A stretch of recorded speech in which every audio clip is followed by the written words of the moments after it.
नाम है रमशा इकबाल और आज हम लोग चैप्टर नंबर 3 द सेल का लेक्चर नंबर 6 स्टार्ट करने वाले हैं। और हमारा टॉपिक जो तकरीबन सेकंड लेक्चर से चल रहा है वो है स्ट्रक्चर ऑफ सेल।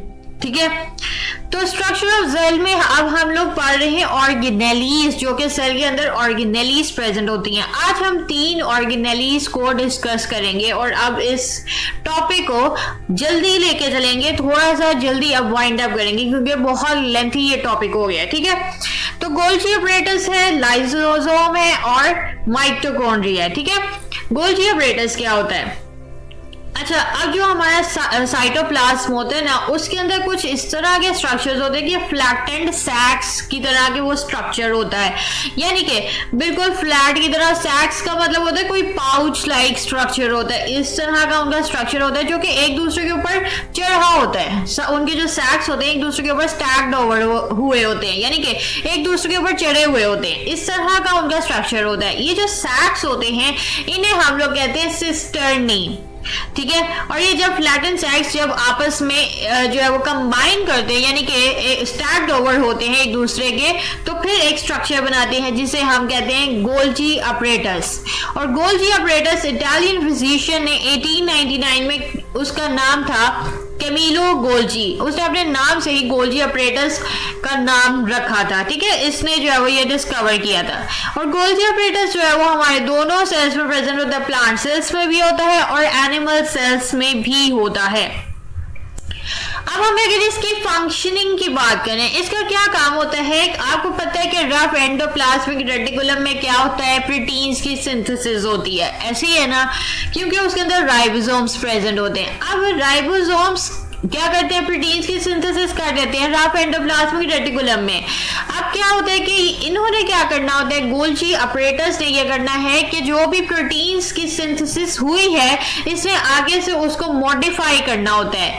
जब ये मॉडिफाई करेगा तो उसके इर्द गिर्द क्या होती है? मेम्ब्रेन बाउंड सैक्स बन जाती है, यानी कि मेम्ब्रेन उनके इर्द गिर्द डेवलप हो जाती है और वो पैकअप हो जाते हैं। ठीक है, ये जो प्रोटीन्स होती हैं, अब हम इनको कहेंगे ये बन गई है गोल्जी वेसिकल्स।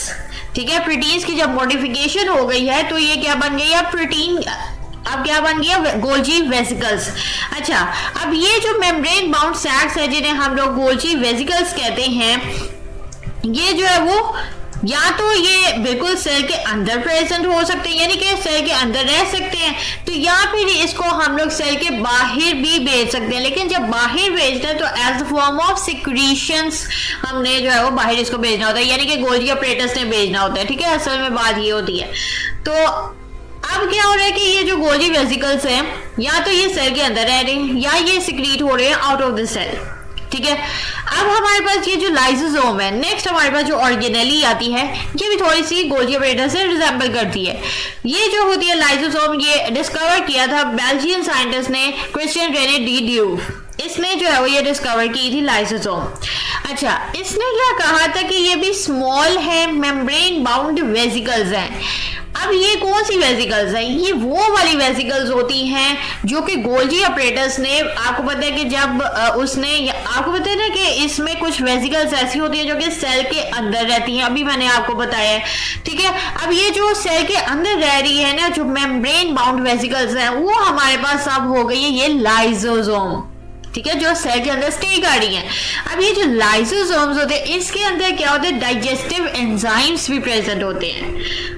अब हम इसके फंक्शन की बात अगर करें, फंक्शन इस तरह से होता है कि सेल है, अगर हमारे पास जो भी सेल है उसने फूड तो लेना होता है। अब सेल ने फूड को किस तरह से अपने अंदर एंटर करना होता है? In the form of food vacuole enter करना होता है। अब हमारे पास कोई भी फूड है, वो फूड वैक्यूल की फॉर्म में सेल के अंदर एंटर होता है।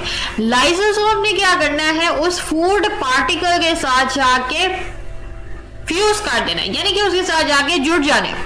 ठीक है, अब फूड वैक्यूल के साथ जब जाके वो जुड़ जाएगा, अब लाइसोसोम के अंदर क्या है? डाइजेस्टिव एंजाइम्स प्रेजेंट होते हैं। अब डाइजेस्टिव एंजाइम्स ने क्या करना है?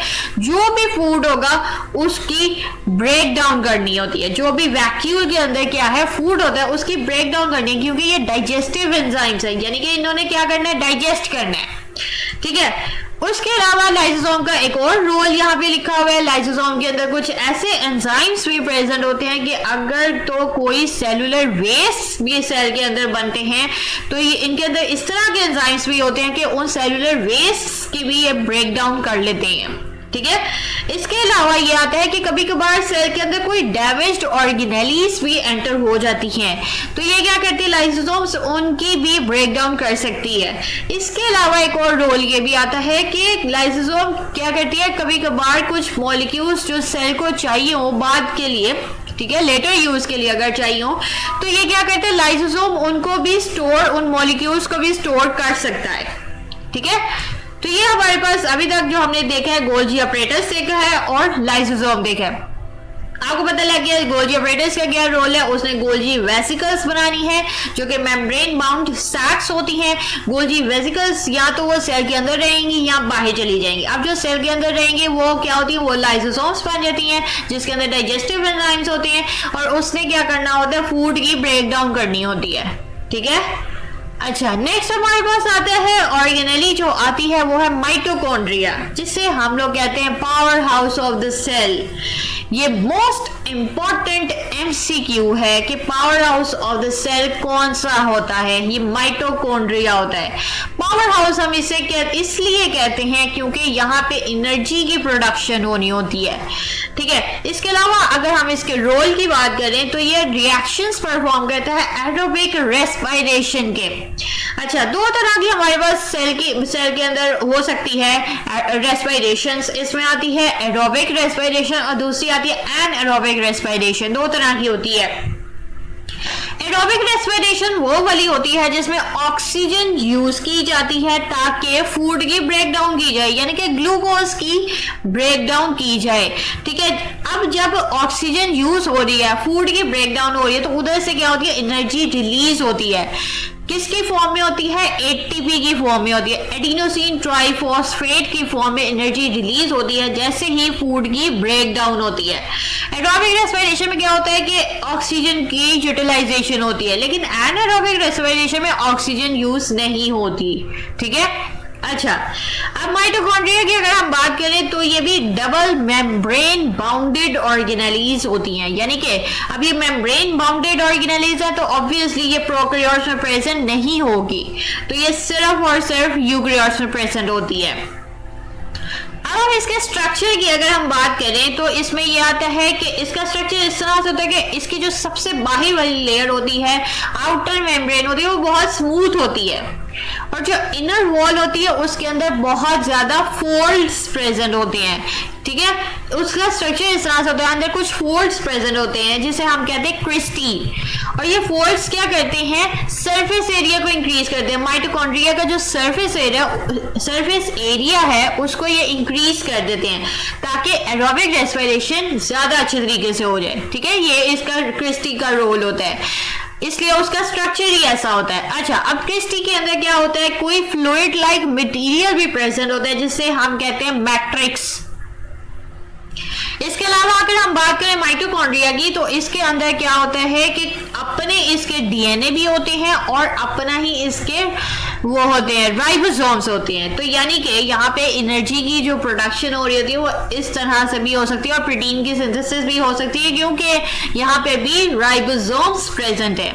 अच्छा, ये वाले जो राइबोसोम्स होते हैं ना माइटोकॉन्ड्रिया के अंदर, अपने जो इनके राइबोसोम्स होते हैं, ये ज्यादातर अगर इसके स्ट्रक्चर के लिहाज से बात करें तो ये ज्यादा सिमिलर होते हैं टू द प्रोकैरियोटिक राइबोसोम्स, यानी कि प्रोकैरियोट्स के अंदर जो राइबोसोम्स प्रेजेंट होते हैं ये उनके जैसे ज्यादा सिमिलर हैं एज कम्पेयर टू जो यूकैरियोटिक सेल के अंदर दूसरे राइबोसोम प्रेजेंट होते हैं ना, जो सेल के अंदर प्रेजेंट है साइटोप्लाज्म के अंदर या फिर रफ एंडोप्लाज्मिक रेटिकुलम में जो प्रेजेंट होते हैं, उनके स्ट्रक्चर की निस्बत अगर हम सिमिलैरिटी देखें इन राइबोसोम्स की स्ट्रक्चर की तो ये ज्यादा प्रोकैरियोट्स के राइबोसोम्स के साथ ज्यादा मैच करते हैं। ठीक है, तो ये अब मैं आपको बुक से पढ़ा देती हूँ। ये थोड़ा सा आप कह लें कि ये इसके अंदर कुछ टर्म्स है जो आपको याद करनी पड़ेंगी। ठीक है, और ये क्योंकि इसके बहुत ज्यादा एमसीक्यूज बनते हैं। अच्छा, यहाँ से आज हम लोगों ने स्टार्ट किया। सबसे पहले तो ये है कि ये आपने गोल्जी ऑपरेटर्स की डायग्राम यहाँ पे अगर आप देखें तो ये हमारे पास गोल्जी ऑपरेटर्स जो कि इस तरह की फ्लैटेंड सैक्स होती हैं जो कि स्टैक्ड ओवर हुई है एक दूसरे के, ठीक है। तो इसके अंदर क्या है, ये सिस्टर्नी है और ये वेसिकल्स हैं रफ एंडोप्लाज्मिक रेटिकुलम के, ये प्रोडक्ट है फॉर द सिक्रीशंस, ठीक है। और ये इंटरनल यूज, यानी कि कुछ आपको पता है सिक्रीशंस जो है सेल के अंदर रहती हैं, कुछ हमारे पास सेल के बाहर चली जाती हैं, तो वो in the form of secretions जो होती हैं वो गोल्जी वेसिकल्स या सैक्स जो होती हैं वो रिलीज हो जाती हैं आउट ऑफ द सेल, ठीक है। अच्छा, उसके बाद आता है lysosome. Lysosome important long question है। गोल्जी ऑपरेटर जो है वो ज्यादा इंपॉर्टेंट शॉर्ट में आता है लेकिन लॉन्ग में भी आ सकता है, और ये लाइसोसोम्स लॉन्ग क्वेश्चन में आ सकता है और विद डायग्राम, आपने डायग्राम इसमें बनानी होगी। ये हमारे पास है सेल के बाहर फूड पार्टिकल, ये जब सेल के अंदर जाएगा तो फूड वैक्यूल के फॉर्म में बन जाएगा, ठीक है। यानी कि आपको पता है ना, फूड जो है वो सेल जो होता है वो फूड को स्टोर करता है in the form of food vacuole. अच्छा, ये हमारे पास है गोल्जी ऑपरेटर्स। गोल्जी ऑपरेटर्स से ये जो वेसिकल्स निकल रही हैं ये हमारे पास क्या है, लाइसोसोम्स बन गए हैं। अब लाइसोसोम्स के अंदर क्या है, डाइजेस्टिव पार्टिकल्स होते हैं, एंजाइम्स होते हैं, ठीक है। और ये हमारे पास क्या है कि जाके फूड वैक्यूल के साथ लाइसोसोम जो है वो फ्यूज करेगा और फर्दर डाइजेशन हो जाएगी फूड की।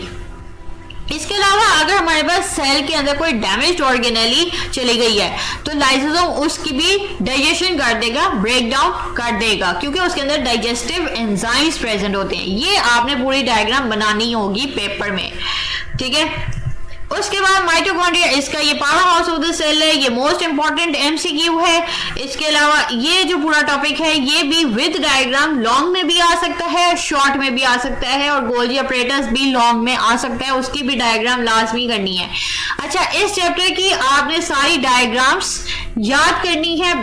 पेपर में चाहे आपको लॉन्ग क्वेश्चन में लिखा है कि डायग्राम बनानी है कि नहीं लिखा, आपने डायग्राम लाजमी तौर पे बनानी है, ठीक है। कभी कभार सिर्फ पेपर में लॉन्ग क्वेश्चन में सिर्फ ये आ जाता है कि आप खाली डायग्राम ड्रॉ करें, इसलिए डायग्राम लाजमी तौर पे याद करनी है। अच्छा, ये हमारे पास माइटोकॉन्ड्रिया का स्ट्रक्चर होता है। इसके अंदर जो इनर फोल्ड्स हैं जिसे हम क्रिस्टी कहते हैं, और क्रिस्टा इसलिए लिखा हुआ है क्योंकि ये सिंगुलर के लिहाज से लिखा है, ठीक है। ये बाहर वाली आउटर मेम्ब्रेन है जो स्मूथ होती है, ये इनर मेम्ब्रेन है, और क्रिस्टी के अंदर क्या है, फ्लूइड लाइक मटेरियल है जो कि है मैट्रिक्स, ठीक है। इसके अलावा माइटोकॉन्ड्रिया के अपने डीएनए होता है, डीएनए आप देख लें कि डीएनए भी प्रेजेंट, और ये जो डॉट्स है ये क्या है, राइबोसोम्स हैं। तो ये भी इंपॉर्टेंट लॉन्ग क्वेश्चन भी है, शॉर्ट क्वेश्चन भी है और एमसीक्यू भी है। नेक्स्ट हम लोग लेक्चर में प्लास्टिड स्टार्ट करेंगे। होप सो आपको वीडियो पसंद आई है। अगर आपको वीडियो पसंद आई है तो लाइक करें, शेयर करें, सब्सक्राइब करें। अगर आपको किसी चीज की समझ नहीं आई तो कमेंट्स में पूछें, लिंक आपको नोट्स का डिस्क्रिप्शन में मिल जाएगा। साथ में एक और लिंक दिया हुआ जो कि फुल बुक का है, आप वहां से भी स्टडी कर सकते हैं। तो आज के लिए इतना ही, अल्लाह हाफिज।